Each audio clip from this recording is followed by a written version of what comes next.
Okay. Oh gosh. Can you, Lindsay, your screen sharing now is just showing a really big box that says resume slideshow. Okay.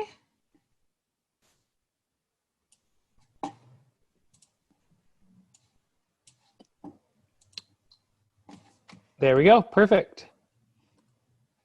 Oh. All right.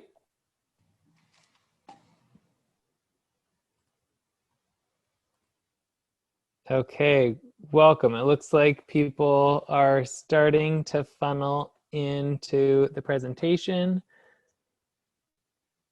slowly but surely. So we'll give everybody, you're in the right spot. We'll give you, give a couple minutes for everybody that was in the waiting room to have all of the magic computer gods get you into the panel, and we'll get started in just a couple of minutes.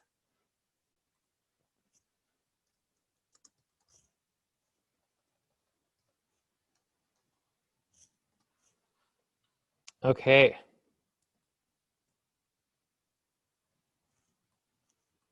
Looks like folks are in.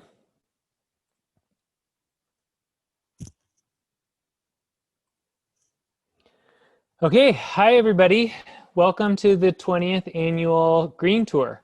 My name is Neil Bonsgard and my pronouns are he and him. And I am one of the program managers of the Energy Challenge, which is a program of the Environmental Center, and we're happy to host the Green Tour this year. I'm joined by my colleague Lindsay Hardy, who you'll be meeting during the Q&A. So I just wanted to take a moment to connect this Green Tour, or this panel and the Green Tour, with the Environmental Center for those of you who aren't familiar with our work. We work alongside people of all ages, local businesses, and elected officials to create and advance meaningful, lasting change that everyone can be proud of. A perfect example of that work in action is the Green Tour, which is our real boots on the ground event that's normally in person, but lucky for this year, we get to do it as a virtual event. So it's exciting for us, celebrating our 20 years of bringing the community together and the first time that it's going to be virtual. So we're showcasing all sorts of amazing projects that should inspire and connect you with the experts to learn more about how to integrate all these cool ideas at home. So this year we have our tour looking a little bit different. So you're joining one of our great panel discussions where we're really getting opportunity and access to ask all of those great questions of the real experts in our community. But we also have other resources as a part of the tour being virtual online, where you can learn about the sites that are on the tour, vote for the People's Choice Award. We also have videos that are coming out all week highlighting some of the sites and some of the technologies in those sites. Very related to today's presentation, we do have one event that will be in person because we're able to do it effectively and safely. So Core's site, which we're learning about today, on Saturday, there will be an opportunity to go see that in person. We do want to make sure that we're respecting everybody's space. And so we do ask for registrations for that in-person event, so then you can get a time slot. And you can visit that on the Environmental Center tour website. So first off, we want to thank our sponsors, our program sponsors, Zero Energy Project and the City of Bend. And for this Green Tour, we want to thank our title sponsor, our presenting sponsor, Energy Trust of Oregon. And our additional sponsors for the tour are E2 Solar, Miller Lumber, Saginaw Sunset, Stemic Design and Architecture, and Earth Advantage. The following land acknowledgement is a work in progress. Our team at the Environmental Center is in the process of engaging local Indigenous community members to ensure that this statement respectfully and accurately represents their experience. We look forward to learning more and adjusting our land acknowledgement as needed.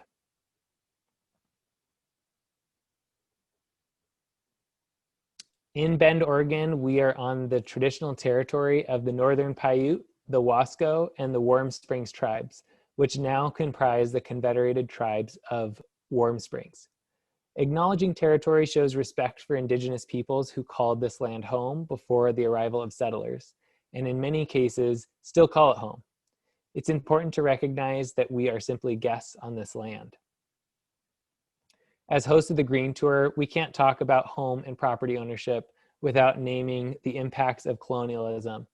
When Native people were displaced from their lands and forced to settle on reservations, tribal housing throughout the country became standardized with little regard for individual culture, region, climate, and materials. Homeownership is a privilege, and access to a safe, healthy, built environment is not equal. We want to encourage you to take time to learn about the history where you live, whose land you're on, and how you perpetuate ongoing colonialism. So in the chat, we'll provide this phone number, and you can text this phone number to receive links and additional action items. Okay, so what's in store for us today for this presentation? We're soon going to welcome this amazing panel. We have Amy Warren, who's going to be representing Core Community Land Trust, Bruce Sullivan from Base Zero, Jason from the Shelter Studio, and is also part of, all these folks are very involved in the Core project, but he is the co-founder of the Land Trust. Joe from Sunlight Solar, and Peter from Aero Barrier. So all these folks worked on this project and will be able to go pretty deep on this affordable zero energy land trust development. So we're gonna quickly launch a poll for those of you that are on the call right now. This is just gonna give us a little bit of an idea of who is in the room. So for everybody that is on the Zoom event, please go ahead and start filling that out, that poll out, and that will help us see who's here. So as they're coming in, it looks like we have a pretty good mix of folks on the call. We have just about one person from every category. I'm gonna go ahead and give it a couple more seconds and then share those results. We've got builders, contractors, community members, designers, architects, homeowners, people from nonprofits, healthcare professionals, and potential home buyers. So we have just about everybody here on this call. So without further ado, I'm going to ask all of our panelists to go ahead and turn your videos back on. And Lindsay, introduce my coworker Lindsay, who will be moving forward with the Q&A. One more thing that I wanted to mention is the format of this call. I'm looking at the participants, and a lot of you all have been on calls throughout this week. But with this Zoom format, and for those of you on Facebook, go ahead and comment as questions come in. You can do that either in the chat or in the Q&A feature. And we'll get to those questions, as many as we can get to towards the end of the presentation, or kind of where they fit. But just don't expect a typed response during the middle of the presentation, Peter. So without further ado, here's Lindsay and our great panel. Everybody, my name's Lindsay. My pronouns are she and her, and I also work on the Energy Challenge at the Environmental Center with Neil. I am really pleased to be bringing this panel of energy experts and enthusiasts here together tonight because we're going to be talking about a really important issue to Bend, looking at housing affordability and how we can build more, not only more affordable homes, but homes that are actually built to last and are safe and healthy and durable and will stand the test of time. So I would like to start out today by going way back to the beginning and the roots of Core. And this really starts with Amy and Jason, the co-founders of Core. I'd love for you, first of all, to explain to us who or what Core is and what is a community land trust.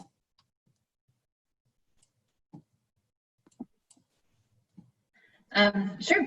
So I think community land trust is one of the coolest models out there for affordable homeownership. It basically we acquire land, build housing on that land, but we only sell the home. The trust owns the land in perpetuity. The homeowner has a long-term ground lease on the parcel that their home sits on, which gives them rights to the land as if it were their own in many ways, and also comes with a deed-restricted resale formula. So when the home is sold, some equity goes to the homeowner and some equity stays with the trust. And what this allows is for the home to be sold as affordable in perpetuity, not just the first time or the first 20 years. And that is really one of the coolest things about using the land trust model, is that permanent affordability, because the subsidies that are put into this project either last forever or for the life of the home. You're muted, Lindsay. Lindsay, you're muted. Man, such a rookie move. You'd think I'd have it by now. Amy, could you also introduce yourself and how you got here? I know you kind of took a roundabout way of getting to CORE. What's your background in? Yeah, so I was in the building industry a little bit, and then, you know, after the recession, I went back to school and got an energy engineering degree. And as I was saying to Bruce earlier, I only know enough to be dangerous. And then used that engineering degree to start a nonprofit, which totally made sense to no one. Naturally. But you know, if you dig into it a little more, it does. So yeah, you know, Jason and I co-founded this kind of off of this seed idea that, well, what if we could create communities that didn't draw off the energy grid, and what could that do for energy consumption and the future of production plants, and as the population grows. Great. Jason, can you introduce yourself too, and what your background's in, and how you ended up co-founding this with Amy? Yeah, of course. My name is Jason Offit, owner and designer at the Shelter Studio Incorporated. I'm a residential home designer here in town. I've got a degree in architecture, minoring in structural engineering stuff. I started my career doing commercial architecture about 7.5 years back in Atlanta. Then I started working with high-end celebrity clients doing their houses back in Atlanta. I always boast about the first house I ever worked on was a Vander Holyfield's house. So a little boxer that's a little bit known that Mr. Mike Tyson chewed his ear off. So that guy. Anyways, I've been moved to Bend, Oregon in 2001 and doing pretty much residential design ever since, about 99%. Every now and then I'll do a commercial TI, and just did a wine tasting room up in Washington. Yep. Great, thanks, Jason. Mm-hmm. And again, this is kind of for both of you. Why is sustainability a key piece of your mission? When we look at attainable and sustainable housing, how are those things working together to help you meet your mission?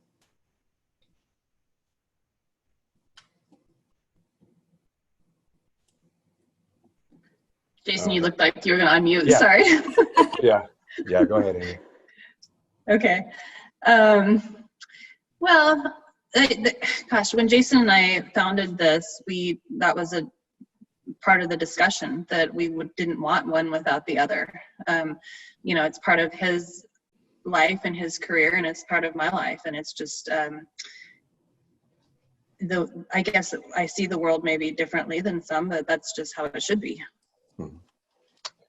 I got some of my insight from it with working with another affordable housing entity in town, which is a national entity.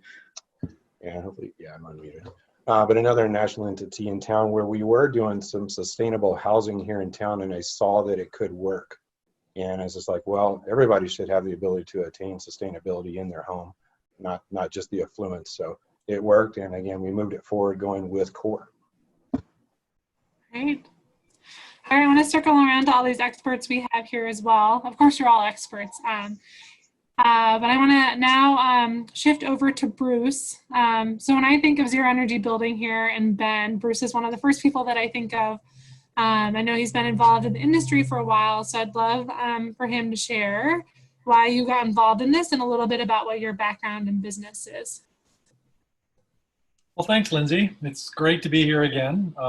We were on the call on Monday, the panel on Monday about electric vehicles too, so that was really fun. My background is really in energy efficiency. I have been doing this my whole career since the 1980s and helping people make their buildings more efficient, mostly in the residential sector. And so I've just kind of moved along with this as things have changed. The construction industry changes very slowly, and I have to say that I'm saying some of the same things that I did in the 1980s, especially about ductwork. But it is also true that we've seen things improve steadily over that period of time, and we're to the point now where zero energy is not only possible, but it's affordable, and it's also probably the best house that you can get. It is a better house than a conventional house in every single way, including that it's more affordable. And so that's what I think is really exciting as we kind of are on the cusp of this major change where all homes will very soon be zero energy or very close to it. So I'm pretty excited about that. And you know, I'm not exactly sure why I got into it. It just kind of happened. It's just one of those things in life that you take one step after another and you end up in a place. There you go. All right, and Peter, can you introduce yourself, a little bit about your business and how you got involved in this project? Yeah, so my name is Peter Grube, and good to see this crew again and all the viewers on the other side of the screen that I can't see. Hello. I am a partner in Northwest Aero Barrier, and we are an air sealing company, and we're doing this because we too believe that better buildings matter, and they matter for people, the economy, and the planet. And the reason we're involved, I think Jason hit the nail on the head, like sustainable buildings are critical for everyone. So if we're gonna have people in houses, the houses should be healthy, they should be affordable, and they should be beneficial to the planet. So for us, it was just part of our DNA to be part of these projects. Great, thanks, Peter. And Joe, can you tell us a little bit about yourself and why Sunlight Solar is getting involved in these affordable housing projects? Yeah, sure. Thanks, Lindsay. Hello, everyone. I'm Joe Mazzarella. I'm with Sunlight Solar. Been with Sunlight for about 9 years, and Sunlight's been in the area for almost 20 years. We install mostly residential PV systems. We also do some commercial, some municipal around the state. And we've been, working on, it used to be back when I first started, we'd work on a couple net zero homes, maybe a year, and it's been good to see that number grow over the number of years, and especially seeing stuff like this. So when Amy approached us about being involved in this, we were really excited to jump on it, and we were able to kind of navigate the incentives too, which the timing was really good because the state and the Energy Trust of Oregon are kind of starting to move a lot of the incentive funds to low to moderate income, and Core, being a service provider in that space, we're able to take advantage of that and make this so it really worked out for everybody, and especially for the end user. I mean, it is great for the planet, but for a lot of people, especially lower to moderate income,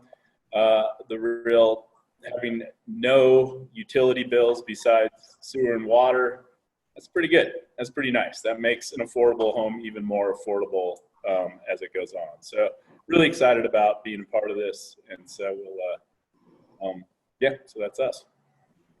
Great, thanks, Joe. All right, I want to talk a little bit about the site design here. So Amy and Jason, how did you decide on the cottage community design for your first community core zone? Amy, you can bolster, but this site came to us through some local contacts, and with reviewing the size, it's 22,000 square feet, I believe. So the goal was try to get as many opportunities for housing on the site, and we wanted to do individual housing so each people can have their own home and structure. So about the time that the site came available, the city of Bend started adopting the cluster cottage community code, and we were able to apply it. So it worked pretty well that way. Amy, you want to drop in some other notes? Yeah, I mean, the cottage code is great because it allows for maximum density on a parcel. The way we have set this up, and we looked at both ways with this project and our upcoming project. Well, does it make more sense to do an attached garage or perimeter parking with walk-in homes? And the perimeter parking with walk-in homes really allows us to get more homes. That's one of the nice benefits of the cottage code, is that you're not putting roads through the subdivision. Right. And did you face any challenges as you were trying to put this site design together? Yeah, of course. Number one is those darn pesky cars that we all have to account for. That as you look at the site plan and the site location itself as folks tour, you'll see that there is, Amy, a quarter to 1/3 of the lot is parking. Yep. But we did need to accommodate those. Other challenges with the lot, not a bunch. It's wonderfully oriented. The long axis is east to west, which does help out. It was already dug out years ago, but didn't quite fit the dig out that we needed. But some of the dig out, the hard rock hammering, was already gone. So no, there's challenges for sure, but this one wasn't as hard as some of the others around town currently. Yeah, and as great as it is to have a lot of trees, the site didn't have a single tree on it, and for solar that worked really well. Mm-hmm. Right. All right. So I want to talk a little bit about the homes too. We'll start from the inside and work our way in. So as we look at the home envelope, Bruce, can you tell us a little bit about why designing and building, when it comes to designing and building a zero energy home, what are some of those key things that need to be considered? And how is CORE going about addressing that? You only have an hour, Bruce. Bruce is teaching a full course on this. If folks are interested, we'll be sending that info out after. He usually does a couple days on this topic. So yeah, it is a big topic, but I think it's really important to say that CORE is doing everything right in a way. One of the things I like to emphasize is that there is no single path to getting to zero energy, and the path that a certain builder or designer chooses is going to depend on a lot of different variables. And so in this project now that we have, where we're focused on maximum affordability, I think CORE is doing a lot of things really well. One is that the houses are quite small. Hurita is about 1,100 square feet for each home. That's, I believe, a 2-bedroom, 2-bath house. Is that right, Amy? Yep. And then, that's the biggest step right there, is to get a nice livable space in a small footprint, because you have less to heat. And that's really the key, is to increase efficiency. The most cost-effective unit of energy you can buy is the one that you don't have to buy. And that's why you want to make the shell of the building as well insulated and as tight as you possibly can. And then you have very small heating and cooling needs. And then, space heating and water heating are really the biggest energy uses. So if you can reduce space heating a lot, that's pretty straightforward to do by just making the house really well insulated. We're blessed in Central Oregon with a perfect climate for both keeping a house warm in winter. We have pretty good sun all winter long, and also cool in summer, because we have fairly cool nights, and you can use that cool night air to cool off your house. So there's lots of really important things that CORE's doing really well in terms of the shell itself. I don't know if you want to get into mechanical equipment at all, but that would be the next step, is to get. We'll move inside in a minute, and we can do Okay. that a little bit too. Perfect. Thanks, Bruce. So sticking along those lines, we're looking at the envelope. Peter, I was hoping you could chime in and tell us a little bit about aero barrier and how that works, and how that comes into play when we're looking at the whole envelope system. Yeah. So from a efficiency, durability point of view, creating a comprehensive air barrier is really critical. So for hitting the net zero targets, any uncontrolled air leakage through the envelope is a penalty in trying to affordably make your renewable energy. So you're heating air that's just flying out literally through the walls, or you're cooling in the summertime. So the less energy you waste, the more effective you are with your panels in getting to your net zero goals. So that's one critical component. Also, being able to control the air barrier and stopping unwanted leakage is critical to creating good indoor air quality, so that you have the ability to control where the air is coming from, when it's coming in and out, how it's coming in and out, as opposed to just flowing randomly with the breeze. And then we want these homes to last a long time. So one of the major detriments to a house after the bulk water, you don't want bulk water getting in, but after that, it's leakage going through the walls and the ceiling, and that leakage carrying moisture and being one of the major ingredients of mold and mildew and rot happening. So there's no downside to controlling air leakage in a house. And with the really, really important add-on here, that you must have some mechanical ventilation. You need to meet the current ventilation codes. But as long as your ventilation is good in a modern building, you should get that envelope as tight as you can. And there's, like Bruce said, there's a lot of ways to air seal. People have been manually air sealing forever. There's tapes, there's all kinds of solutions. AeroBarrier happens to be a newer automated solution, which uses physics to find and seal leaks, as opposed to crawling around on your hands and knees or trying to climb ladders and put on tapes and all those different things. So it's a good way to do it. It's a fast way to do it.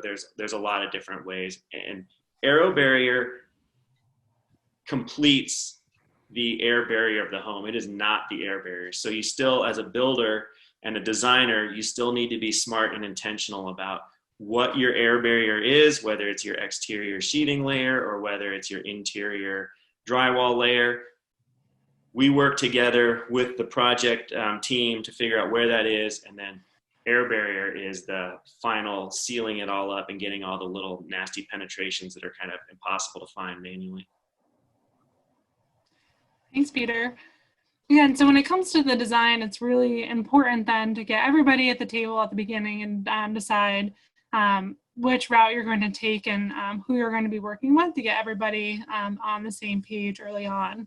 And I know that's something that Bruce, you do some work with, and there are other folks in town that, when you're in the planning stages, is the best time to start talking about when you're going to be doing some of this work. Well, do you want me to answer that? Or Yeah. Could you talk a little bit about what that design process looks like and how you might engage with somebody who says, I want to build a good house. What do I need to do? Well, there are so many different ways to get there that you really need to think about what's the best path for you. And for most people, that's going to involve what does it cost. So I really encourage people to get an energy model of their plan done. An energy model is a computerized estimate that will allow you to optimize the different components. So when you talk about high performance wall as something better than code, well, about 12 years ago, the first zero energy houses in bed had 12-inch thick walls. 5 years ago, when Robin and I built this house, we used a 10-inch wall because we thought that was the most optimum. And now Core is using an 8-inch thick wall. So what you've seen is that as solar panels have become cheaper, as we've gotten better at air sealing, as we've been able to reduce the amount of material and expense in the wall systems by getting some of that same performance enhancement from the other areas. So the energy model is really important, and it allows you to do this optimization. You get an energy model by participating in one of the third-party verification programs. So the Energy Trust Energy Performance Score program is important, and you can go to the energytrust.org website and see who the people are, the local people that will help with that. The electrical co-ops also have their programs. And so everything is based on this performance modeling up front. So you just have to go to your electric utility website, find out how their program works and plug into it. And that's really the place to start making these decisions. I think one thing we learned this week is there's actually a $500 incentive from Energy Trust of Oregon just to have the pre-design meeting. So not only are there a tremendous amount of benefits from that information you learn, but they pay you to do it. So it's kind of a no-brainer. Mm-hmm. They just really recognize that value of getting all these heads together early in the process. So one other thing you're looking at early in the process is actually working with the designer who knows what they're doing and putting together some of the basics of the zero energy building. And so Jason, when it came to designing these homes, what were some of the key things that you incorporated architecturally into your design to get them on the path to zero energy? Yeah, well, I started looking at it. So number one is site. Started looking at that, you know, comparing like Bruce's house where his site is north-south oriented. We had some challenges there where the core Harita site is east to west oriented. So you get more solar access or solar hitting at core versus Bruce's house.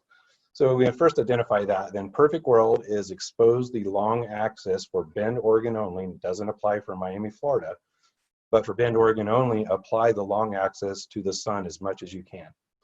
So then I try to encourage, you know, bring the sun in early in the morning, let it warm the structure up passively through the day. Then about 3 o'clock, 4 o'clock, start diminishing the oculus, you know, windows into the structure so it doesn't overheat.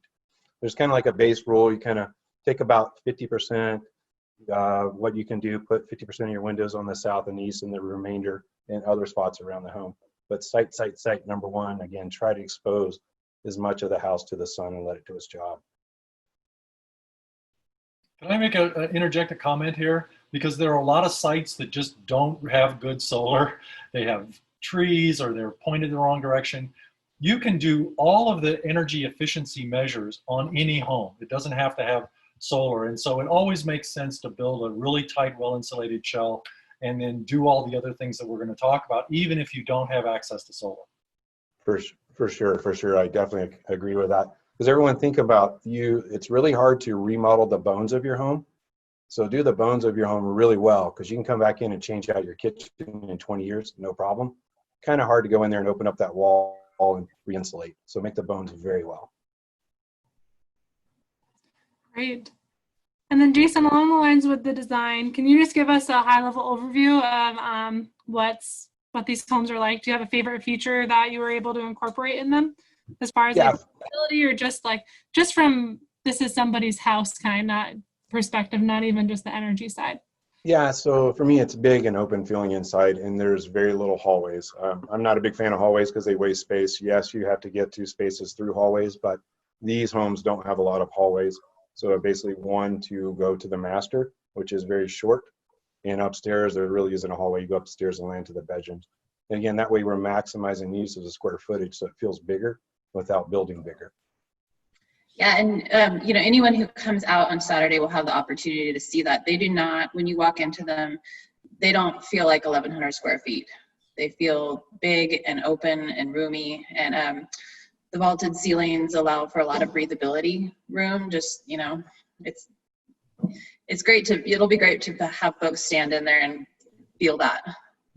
I can't wait to check it out. Yeah. I've been learning about this project now for years, Amy. I'm so excited to see one and stand in one and get to experience it. So, yeah, Bruce, did you have something you wanted to chime in there? Nope. Okay. All right. I was going to just add, I mean, Jason's making it sound easy, and he's also being modest because he's done a good deal of net zero design work in Central Oregon. And so there's this conversation in this particular panel, you know, we have a lot of focus on affordable net zero, and it's now very realistic and very doable. And it does start early to make that goal affordable net zero. So the designer's role in creating simpler forms that are easier to insulate, easier to get tight, that goes a long way towards ending up with a really affordable net zero project. Great. All right, well, now that we've moved inside the house, Bruce, I was hoping you could elaborate a little bit more. You started to talk about the heating systems and some of those key systems inside the home. What do we want to be paying attention to make sure that we're managing energy load inside with our mechanical systems and other things like that? Right, well, I know these are big questions. they're big questions. But we're talking about small heating systems, and that's really the key, is that because we've done such a good job of making the shell of the building efficient and resisting the heat transfer from inside to outside, we don't need a big heating system. In fact, this heating system, in some cases, a traditional furnace, they just don't make them small enough. And so you don't want to put a V8 in a Vespa, right? So you have to kind of downsize the heating system to something that's appropriate. And in a lot of cases, what we're looking at now are things called mini split heat pumps. These are very small heating systems that use a heat pump technology. They're incredibly efficient. They take 1 unit of electricity and they make 3 to 4 units of heat. So it's very efficient, and it costs less to buy the electricity to run that heat pump than it would to be cost to run a typical gas furnace, for example. The other nice thing about the mini splits is that they will operate down to the temperatures that we see here in Central Oregon every winter, and that's usually below 0. Most of the systems are certified or tested to run down to minus 14 degrees. And there are some kind of design and decisions and some things you have to do to make sure that you're covered for those super cold conditions, but that's something that we're very familiar with and know how to do in all cases. So I think that the heating systems are really small, they're super efficient. The other place that we see heat pump technology starting to really come into play is in water heating systems. Right now, electric water heaters at 50 gallons and above they have tiny little heat pumps in them. It's kind of like your refrigerator. You know, your refrigerator is technically a heat pump that pulls air out of the cold cabinet, and it blows that heat out the back. And we've all seen that in our houses. When you feel the refrigerator's running, there's warm air blowing out the back. Well, a heat pump water heater is really very similar to that, and it's about the same size compressor inside that makes this whole thing work. So heat pump water heaters take 1 unit of electricity and they make 3 units of hot water. So again, the fuel cost, the input that you pay for is the kilowatt hour, but you get 3 units of hot water out of it, and it's less expensive to operate that than it is most gas water heaters. So we're using this technology to really make things much more efficient, and not only are we using less fuel, but the fuel we're using can be renewable energy. It can be made from wind farms and solar farms and the solar panels on the rooftop. So I think it's really important that we start thinking about how do we move fossil fuels out of these homes, and the time to do that is when the home is built in the first place. Yeah, and another thing that's important too when we start to talk about these really well-sealed homes, making sure that we're being really careful about what you're bringing into them. And so with the heat pump technology, as opposed to combustion with gas, you're reducing the amount of other VOCs that are coming off of those appliances, and thus making some healthier indoor air quality for everybody. So there's just all of these things have so many layers of benefits that are so important that go beyond just saving energy. So there are other ways that we also try to maintain the indoor air quality and making sure that once we get the homes, there's that old adage that is so untrue that a home needs to breathe. So what do we do in these homes to make sure they're breathing and that we're bringing in fresh air? When you tighten up a home as tight as we're talking about now, you definitely need to bring in fresh air. But I'd like to make the point that most conventional homes have a lot of indoor air quality problems, and they're very leaky. So what we're doing is we're paying attention to what the materials we use. We're paying attention to the air tightness of the structure, and then we're using a controlled mechanical ventilation system to bring air in from outside. And I think these days we're also adding filtration to that. So you can bring in fresh filtered air into the house and distribute that effectively through the entire house through a very small, simple ventilation system that doesn't have to have big ducts or a big blower or anything like that. In a lot of cases, that ventilation system will also have a heat recovery function. Now, it doesn't have to have heat recovery, but that's what most of these homes in our climate do have. And that means that the air that we're blowing out, we're recapturing some of the air that as it comes we're recapturing some of the heat as it comes in, and that reduces the ventilation penalty that you would pay just by blowing your air outside. Because when you bring air into any house, you have to heat it up in the wintertime. Conversely, if you're air conditioning the house, you have to cool that air that you're bringing in. So by recovering some of the temperature through this heat exchanger, you can actually reduce the penalty you would pay to get that fresh air in terms of the ventilation rate. What's core strategy? Are you guys gonna do a fan on a timer, or what did you end up going with in those houses? So downstairs we have the couple that is the Lunos E2. So they work in tandem together. And then upstairs we were putting the bathroom fans on timers. So awesome. Yeah. It's pretty impressive. I mean, the core project really excites me and inspires me that these are houses that are going to be affordable in perpetuity, and we arguably are significantly more high performance than a typical production home that we're finding right now in Bend. So kudos to you guys. Kudos to you guys. I mean, like a moment of gratitude. Everyone can hear how lucky we are to have Bruce as our consultant pro bono. I'm like, every time I have a question and call him, I just feel gratitude.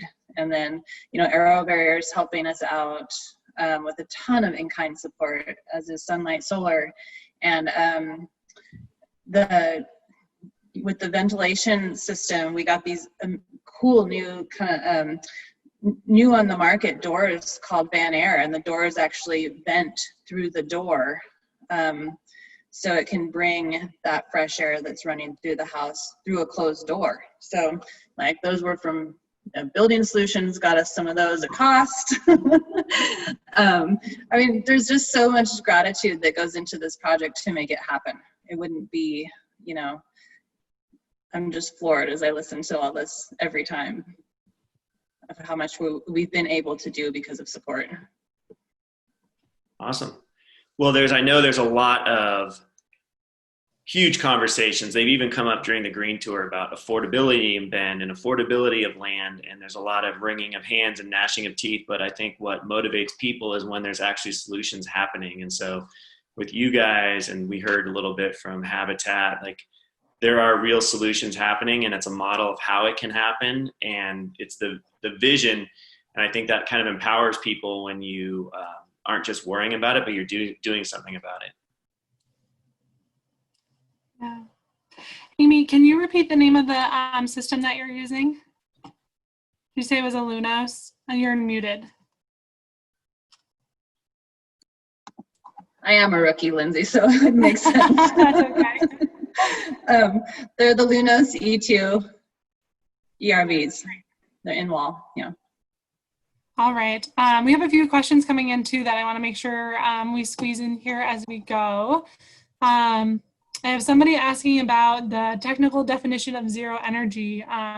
Joe, do you want to talk a little bit about this, or anybody else can chime in? What do we mean when we're talking about zero energy? Specifically, they're saying that they're in Washington and have a lot of electricity supplied by hydro, and so they have clean fuel. So what are we talking about when we say zero energy?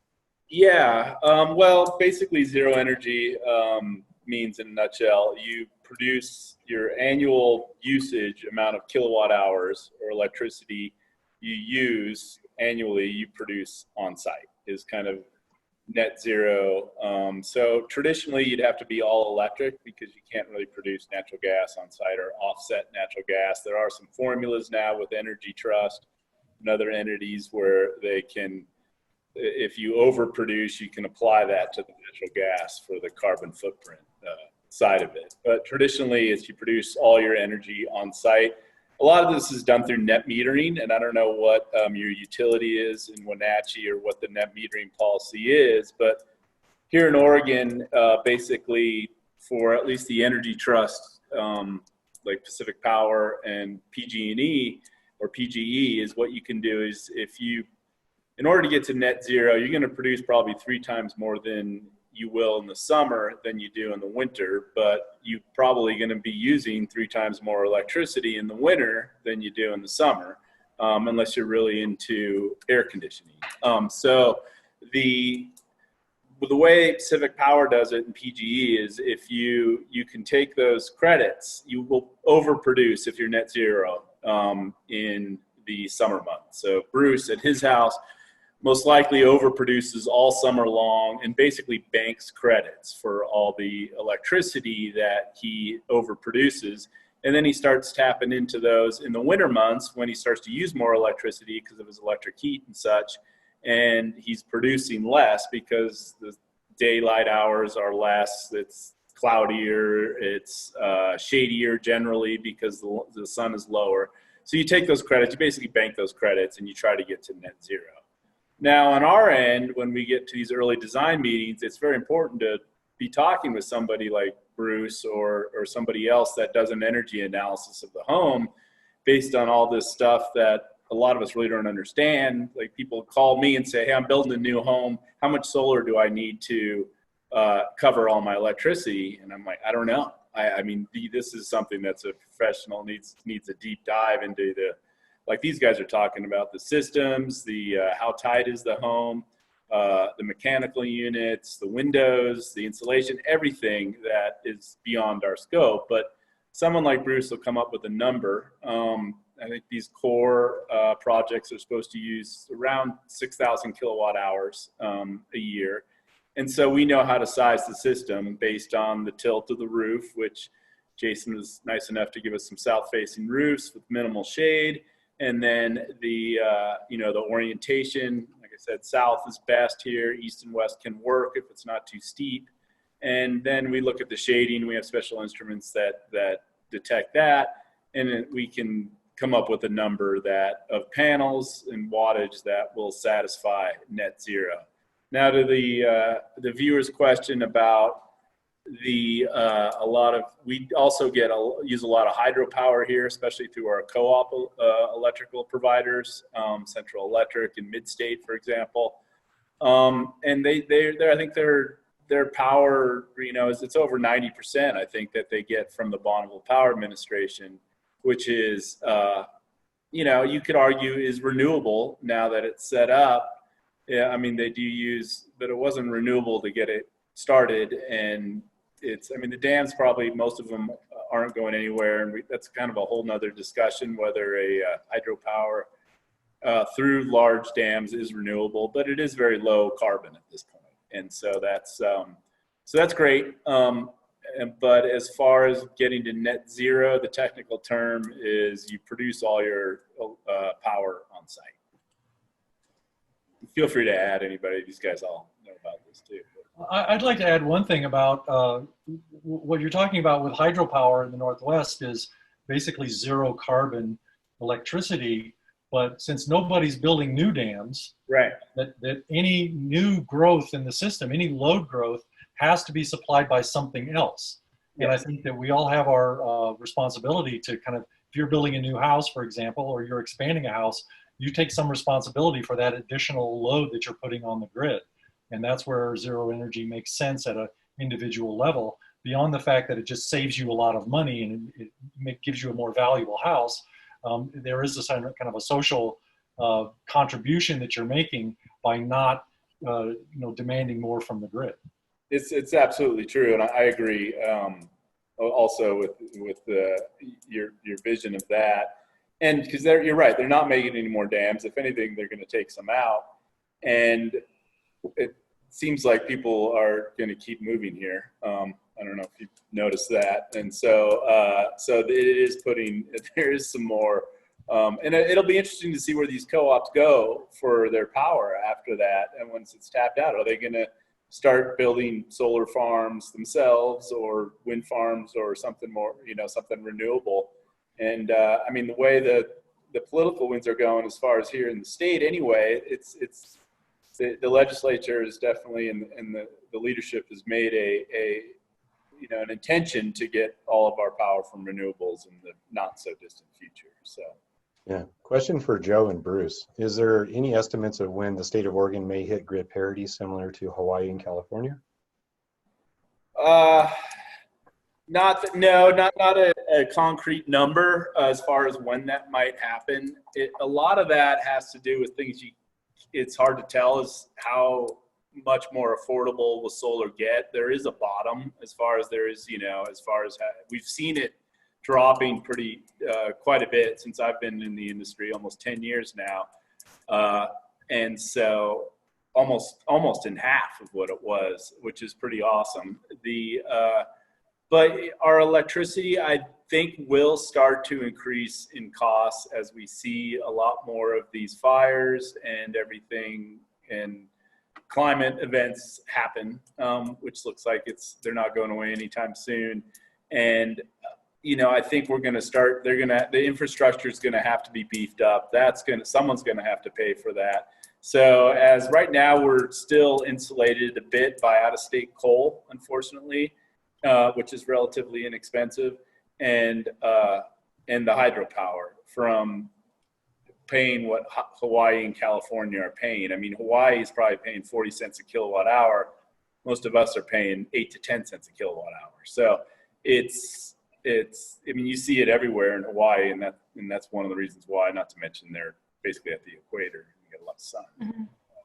Yeah. So, but I don't. They're starting to figure out storage there, and that'll be the next big conversation here, how to actually store energy from solar so that we can use it at the appropriate times as we just start to figure out this whole integrated grid and what that looks like. And in the power planning for this region, the Power Planning Council puts out a report every few years about the least cost resource for getting new energy to meet our growing demand, because as we know, it is growing.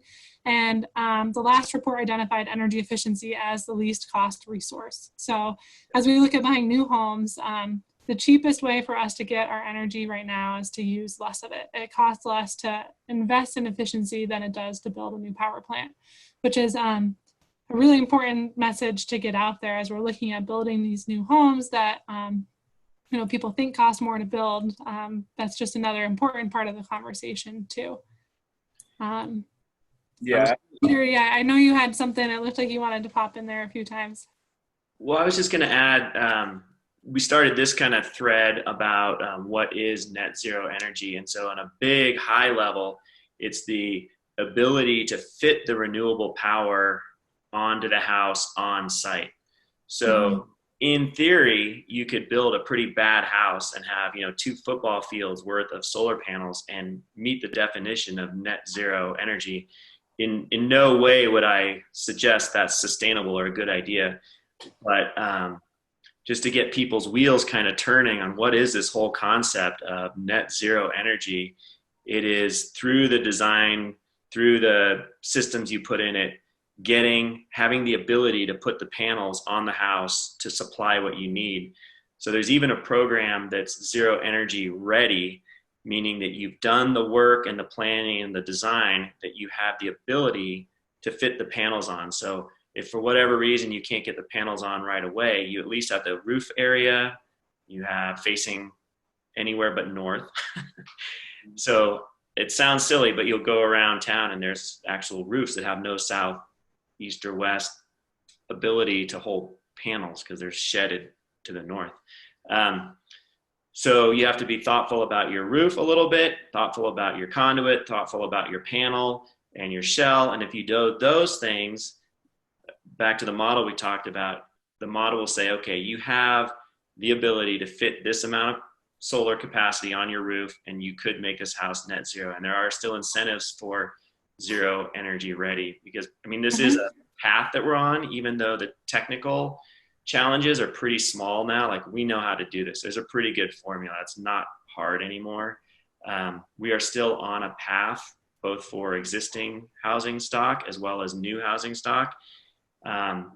So if we at least set ourselves up for success as panels, the technology evolves, the battery technology evolves, at least have new houses that are going in ready to take advantage of that. Yeah, and that's what Jason was saying about like the bones of the house. So building solar energy ready and doing the modeling up front, you might decide, or you might find out you didn't build a good enough house and that you might need to up your air sealing or some other features of the home. And you would want to know about that before you built the home so that you still have the potential to be able to fit all the panels on the roof.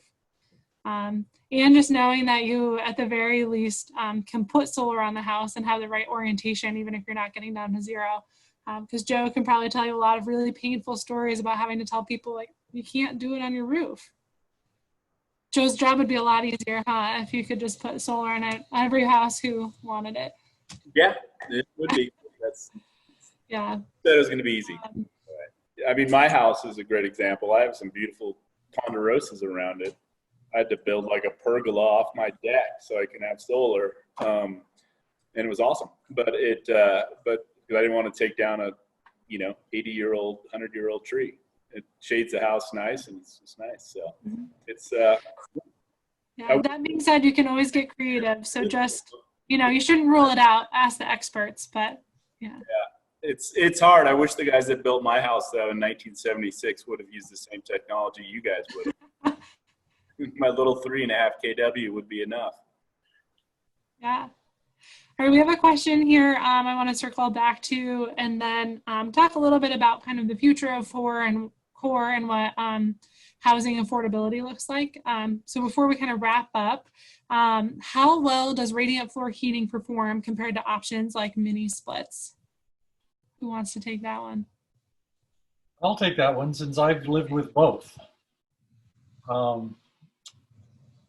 I think radiant floor heating is an absolutely great source of heat or way to deliver heat in a house that's inefficient. So if you have a bad house, radiant floor heating is a great way to make it seem comfortable in there. But if you have a house that's highly insulated, really tight, then your radiant floor heating doesn't really come on until it gets pretty cold outside. And so what you'll end up doing is most people would put this in some kind of a cementitious floor, gypcrete or concrete. And so what you end up is that you have fairly cold floors most of the time until it gets cold enough outside that your heating system has to kick on. And this is exactly what I experienced in a house that I lived in for about 7 years, where the radiant floor didn't really come on enough.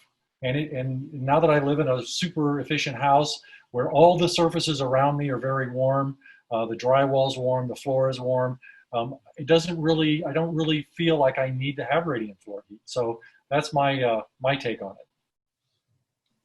Thanks, Bruce. That was helpful with your lived experience with that as well. Okay, so we have a couple of minutes left. And so I just want to kind of talk about, like, what does the future of housing affordability look like in Bend? We know that this is definitely a really important conversation right now. So what are you all seeing as challenges to this conversation, and where are there opportunities for looking forward? I think our biggest challenge, what keeps me up at night, is land. We can't continue to do this without land. So we need to keep the pipeline of homes going.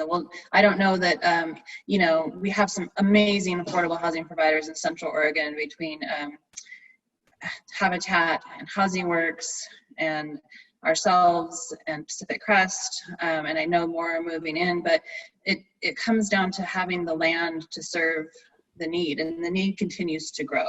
And will likely be only magnified after COVID, with what it's doing to our economy and folks' jobs. And so, yeah, we're currently moving into another funding cycle. Our two projects we have right now are both paid for through community development block grant funds or affordable housing fee funds through the city of Bend, and they open that funding cycle annually.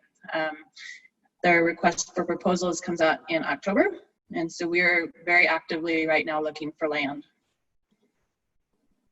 I had to pitch that. Yeah, and along those lines, we have a panel tomorrow that'll be talking about infill housing, so not solving the problem that Amy's going to be talking about, but how do we build more housing units and ADUs. So you can check that out tomorrow evening, Yard Uprising, as we continue to figure out these struggles of how we get the right amount and the right homes built here in Bend. Can I make one little point? And that is that if you can afford to build or buy a new home, you can afford to build or buy a zero energy home. And one of the reasons that we aren't seeing a lot more of them is that people don't understand how much energy how much money they're going to spend on energy for conventional homes. And the answer to that is to give the market the information that it needs to make good decisions through some kind of an energy disclosure at the time of a real estate sale. So if you were buying a house, you would be informed of the amount of energy that's expected to be required in that house.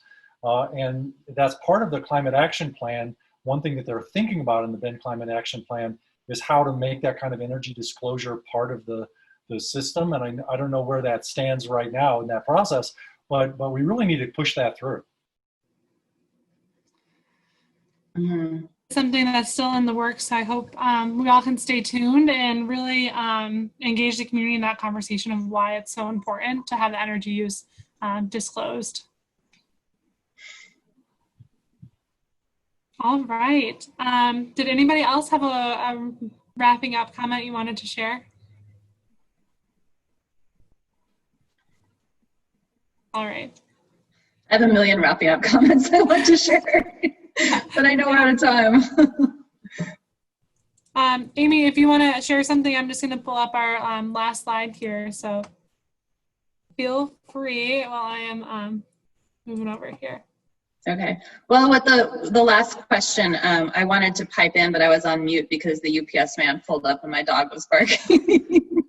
So I think it's important to note that those power productions, be it hydro or offsetting your need with solar or coal plants or whatever, none of that is fixed in time.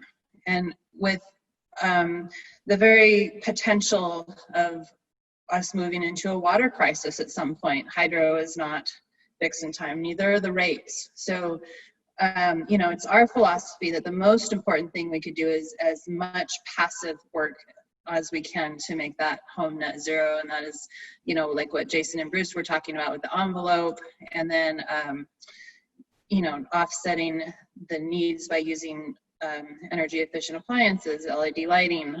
So what you are using is less at the end of the day. So when you do go to use something like solar, you're offsetting, I think we're offsetting maybe, help me if I'm not remembering this correctly, Bruce, but like 60%, we cut off about 60% of our needs just from passive stuff because we got to solar. I think so. Probably at least 50 to 60%. That makes some sense to me. Mm-hmm. Great. Thanks, Amy. There are a couple other questions came in that we won't be able to get to today, but we'll try to include in the follow-up email about a great list, a list of materials and methods to get started with, as well as the different types of air infiltration that we kind of had a discussion around yesterday. So we can send out some more of that info. Again, we have 2 more panels tomorrow looking at waste and deconstruction and demolition waste and how we could produce less waste in the construction industry. And you can visit Core's site on Saturday from 11 to 3, and you do need to sign up in advance for half-hour spots there. Thank you again to everybody who's on the call tonight. We'll include information so that you all can reach out to these experts if you have any other questions or want to follow up or get a project started of your own. All right, and you'll be able to visit Core's site online as well as some other sites to learn about different aspects of green building, from building zero energy homes to backyard infill ADUs and energy retrofits and everything in between. So we hope you'll be able to continue to go on tour with us over the next month, and you'll be able to vote for your favorite site with the People's Choice Award until the end of October. Thank you all. I hope you have a great night, and great, Bruce. Thanks for sharing some of those resources there in the chat. Everybody make sure to check that out before you head out. All right, everybody, have a good one. Stay safe out there. Thank you, Lindsay. Everyone. Good job, Neil. Thanks, everybody.